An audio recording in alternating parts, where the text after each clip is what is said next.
Mais uma aula de ciências começando e hoje estudaremos a tabela periódica. Mas antes, quero aqui revisar o que já vimos até aqui. Bem, vimos que as substâncias são formadas por átomos. Os átomos são representados por símbolos. Esses símbolos são letras do nosso alfabeto, sendo que alguns possuem uma única letra, outros possuem duas letras, sendo a inicial maiúscula. Os átomos possuem duas regiões, a região central, chamada núcleo, e a região periférica, chamada eletrosfera.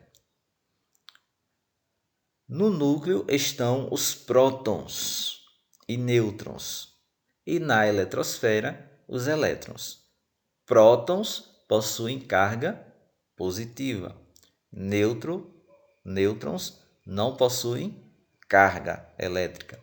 E elétrons possuem carga negativa. O número de prótons de um átomo representa seu número atômico. A quantidade de prótons que um átomo possui representa o número atômico deste átomo. O número atômico é a identidade do átomo, é o que diferencia, ou que identifica um átomo, ok?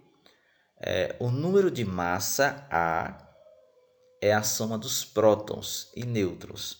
O número de massa representado pela letra A é a soma dos prótons e nêutrons. Para se chegar ao modelo de tabela periódica atual, diversos outros modelos foram apresentados ao longo de muitos anos por diversos químicos. Atualmente, a tabela periódica organiza os elementos químicos de acordo com o número atômico. Lembrando que o número atômico é a quantidade de prótons que um átomo possui. Por que o número de prótons foi escolhido para representar um número atômico de um átomo? Bem, porque o número de prótons de um átomo não pode ser alterado, não pode ser modificado.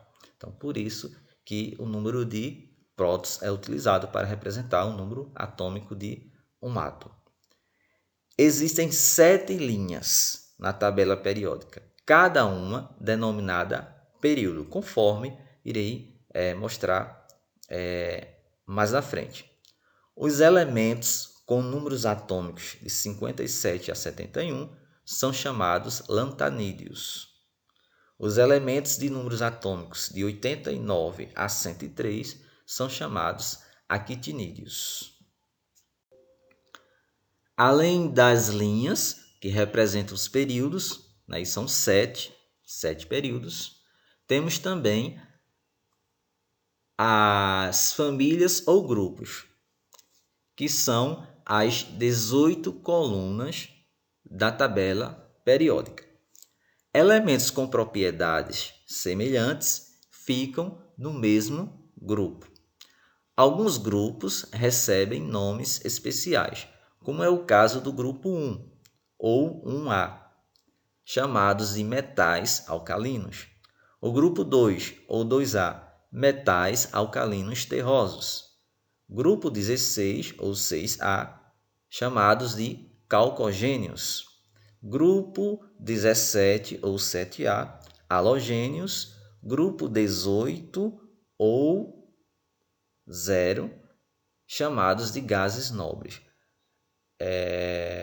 Atualmente se está utilizando apenas os números, tá certo? De 1 a 18, mas também ainda se usa as terminações 1A, 2A, 6A, 7A, ok? Mas assim são representados os grupos ou famílias dos átomos na tabela periódica. Aqui temos o desenho de uma tabela periódica. O formato é sempre este, o que muda são as cores e a quantidade de informações que o autor da tabela irá colocar, tá certo? Mas o formato é basicamente esse aqui. Uma tabela periódica, ela vai ser acompanhada de uma legenda e essa legenda vai indicar o que cada informação contida representa. Por exemplo, nesta legenda aqui, ó, o número que fica aqui, ó, acima é o número atômico. Então, observe que todos os átomos apresentam aqui, ó, um número. Este número, de acordo com a legenda, é o número atômico. Também o símbolo. Então, olha, todos possuem um símbolo aqui, ó, em destaque. Primeira letra sempre maiúscula, a segunda letra minúscula, quando forem duas letras. E quando forem uma única letra, esta letra deve ser maiúscula.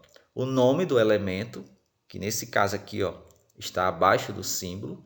E abaixo do nome temos a massa do átomo, que é a soma dos prótons mais os nêutrons, ok? E o número atômico, que é a quantidade de prótons do átomo. Pode ter outras informações, tá certo? Contidas em uma tabela, mas sempre aquelas informações virão acompanhada de uma legenda, né? Indicando ali o que representa cada uma. Olha só, como disse, a tabela periódica apresenta 7 linhas. Então, vamos contar essas linhas. 1, 2, 3, 4, 5, 6, 7. 7 linhas. Aí eu posso perguntar para você, por exemplo, em que linha ou período, né? Porque a linha indica o período que o átomo se encontra. Então, qual o período do alumínio? O alumínio é esse aqui, ó. Então, qual o período dele? Aí você conta aqui, ó. 1, 2, 3. Ele está nesse período aqui, ó, nessa linha. Então, o período dele é 3, porque ele está na terceira linha. O potássio. O potássio. Qual o período do potássio? Aí você conta 1, 2, 3, 4. Ele está no quarto período.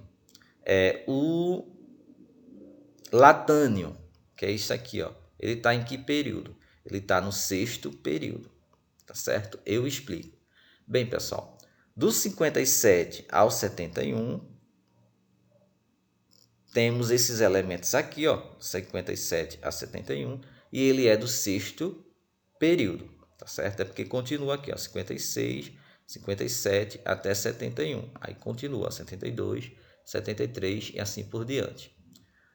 Esse aqui é o actinídeo, já é da sétima linha, ou sétimo período. Olha aqui, é do 89 a 103. Então, ele é 89, então ele é dessa linha aqui. Mas por que eles estão aqui abaixo? Bem, se colocasse esse restante aqui,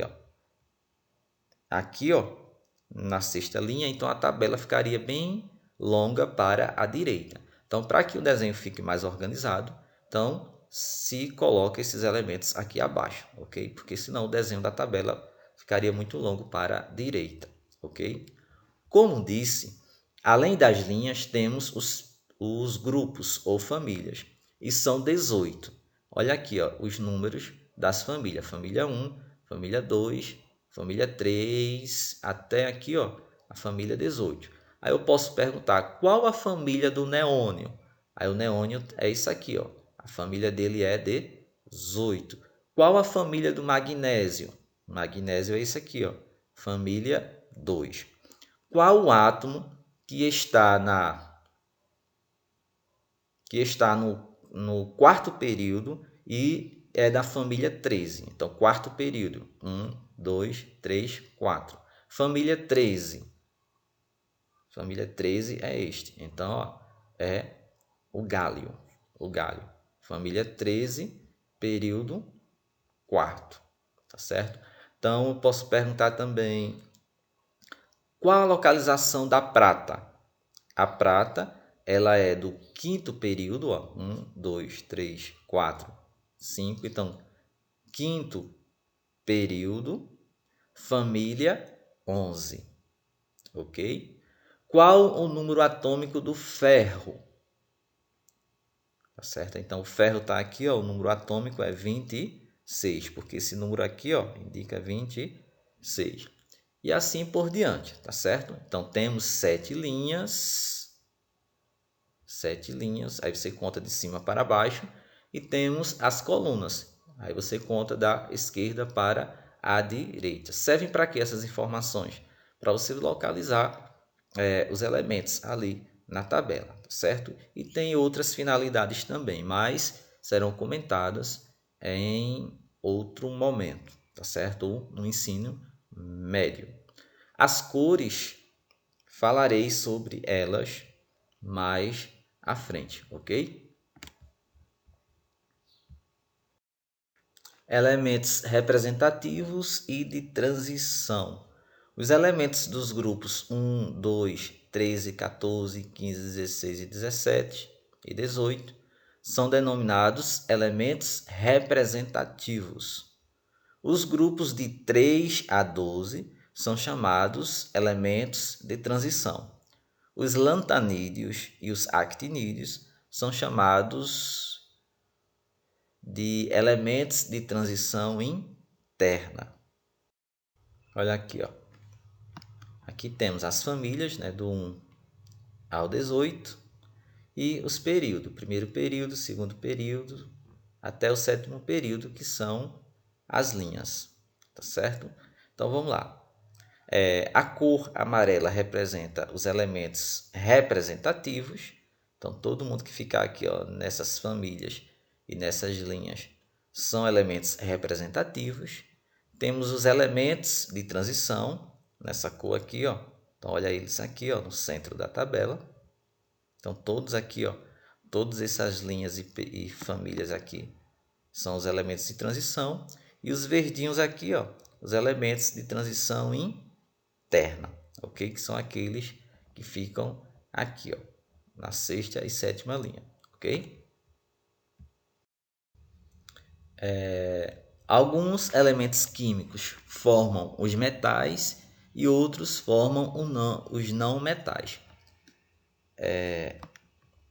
Os metais são substâncias que conduzem bem corrente elétrica e calor, são facilmente transformados em lâminas e fios, são sólidos em temperatura ambiente, que é a temperatura 25 graus Celsius, e pressão atmosférica ao nível do mar.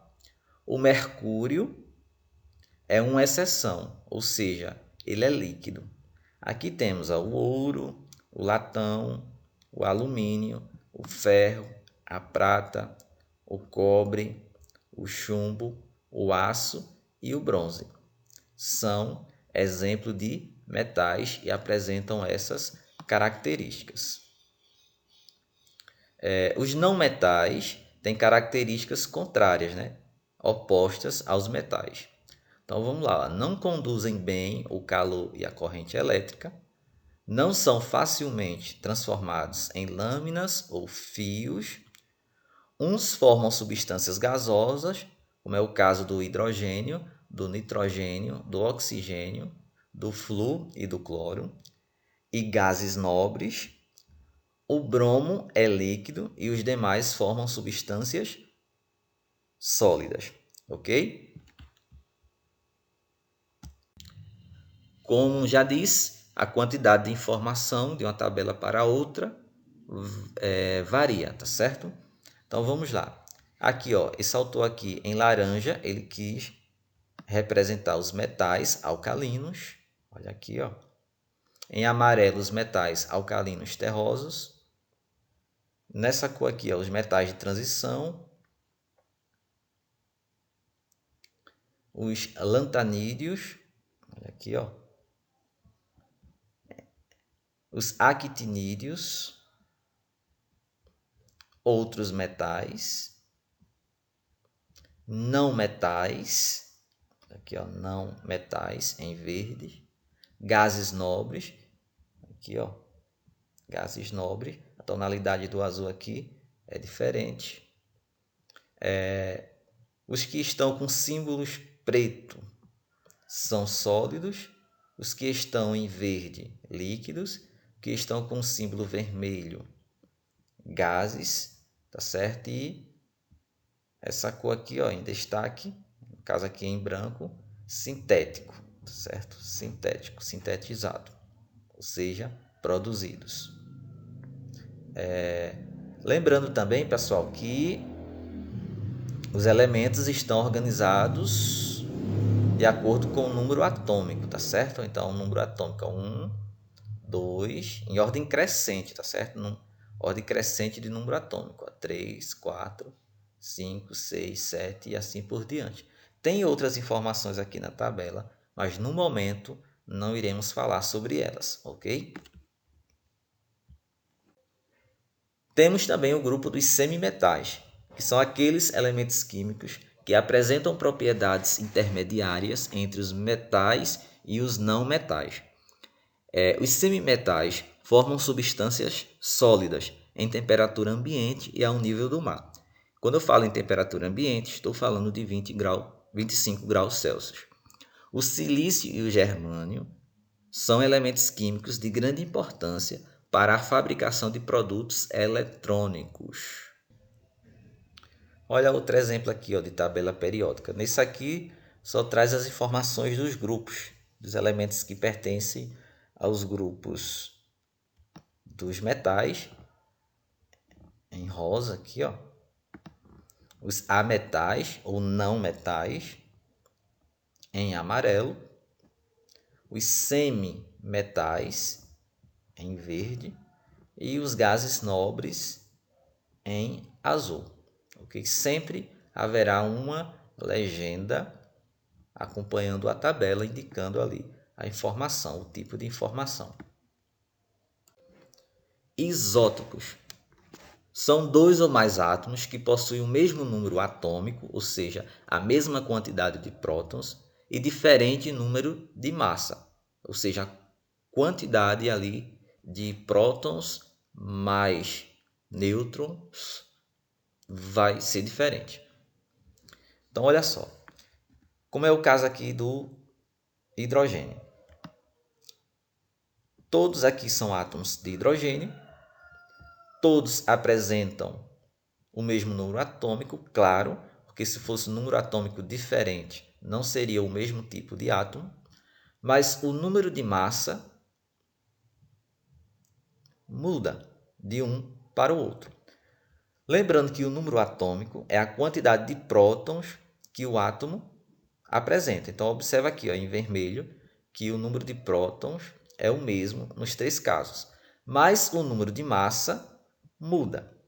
A gente sabe que o número de massa é formado pela quantidade de prótons mais a quantidade de nêutrons. Então, se o número de massa aqui mudou, aumentou de um caso para o outro, então significa que quem foi que aumentou ali na verdade, ou que muda ali na verdade, é a quantidade de nêutrons, tá certo? Então, olha só, no primeiro caso, um próton, o número de massa também é 1, não apresenta nêutrons. No segundo caso, também é um próton, claro, porque é o mesmo elemento químico, um próton, um elétron, e apareceu aqui, ó, um nêutron, em verde. Próton mais nêutron forma um número de massa, então 1 mais 1, 2. Então veja que o número de prótons não foi alterado, o número de elétrons não foi alterado, apenas acrescentado aqui, ó, um número de nêutron. Já o hidrogênio, aliás, o terceiro caso aqui do hidrogênio, olha o que aconteceu, um próton, um elétron. Por que é que eu sei que é um próton? Por que é que eu sei que é um elétron? Por causa do sinal positivo e negativo aqui, ó, que aparece. E agora surgiram dois nêutrons. Então, um próton mais dois nêutrons, o número de massa vai ser 3. E assim por diante. Olha aqui, ó, prótons 1, nêutron 0, não tem nêutron. Elétron 1. Nesse caso aqui, ó, prótons 1, nêutron 1, elétrons 1. Então, número de massa 1 mais 1, 2. Nesse caso aqui, ó, prótons 1, número de nêutron 2, número de elétron 1. Número de massa 3, porque são aqui, ó, prótons mais nêutrons 3. Então, isso aqui, ó, são isótopos. Esses átomos aqui, ó, esse conjunto de átomos aqui são isótopos. Por quê? Eles são do mesmo tipo, ou seja, apresentam a mesma quantidade de prótons, o mesmo número atômico e número de massas diferentes. Número de massa diferente, porque a quantidade de nêutron varia de um para o outro, ok?